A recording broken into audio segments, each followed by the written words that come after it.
आओ जाओ आओ जाओ.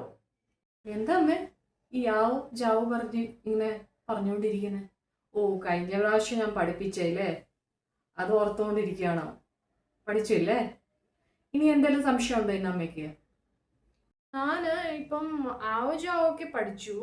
ബട്ട് എനിക്കൊരു സംശയം പറഞ്ഞാൽ, ഇപ്പം നാളെ ആവോ, ഇല്ലെങ്കിൽ നാളെ കഴിഞ്ഞാവോ, ഇല്ല ഇന്നലെ ആവോ, ഇതൊക്കെ എങ്ങനെയാ പറയാനേ ഹിന്ദിയിൽ? അതൊന്ന് പറഞ്ഞു തരാമോ? അപ്പൊ ഇതാ എന്തെങ്കിലും പ്രയോജനമാകത്തുള്ളൂ എനിക്ക്. അത് ഭയങ്കര എളുപ്പമാണ് ഹിന്ദിയിൽ. ഇപ്പോൾ നമ്മൾ പറയുവാണ്, ഇന്നത്തെ കാര്യം പറയുവാണെങ്കിൽ ഹിന്ദിയിൽ പറയും ആജ്. ഓക്കെ, ഇന്നലത്തെ കാര്യമാണെങ്കിൽ ഹിന്ദി പറയും കൽ. നാളെ നടക്കാനുള്ള കാര്യമാണെങ്കിൽ പറയും കൽ. അപ്പോൾ അവിടെ കൺഫ്യൂഷൻ ആയില്ലേ അല്ലേ?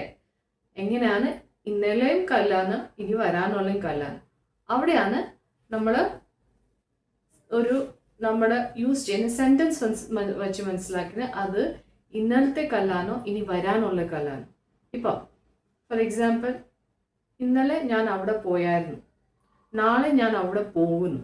അപ്പൊ ഇന്നലെ ഞാൻ അവിടെ പോയായിരുന്നു പറയുമ്പോഴത്തേന് അത് ഹിന്ദിയിൽ പറയും കൽ മേ വഹാ ഗയി തി. അപ്പൊ ഗയി തി പറഞ്ഞപ്പോൾ അത് പാസ്റ്റ് ടെൻസ് ആണ്, അത് ഓൾറെഡി കഴിഞ്ഞു. ഓക്കെ, അങ്ങനെ അത് വെച്ച് മനസ്സിലാക്കും അത് ഇന്നലെ ആയിരുന്നു.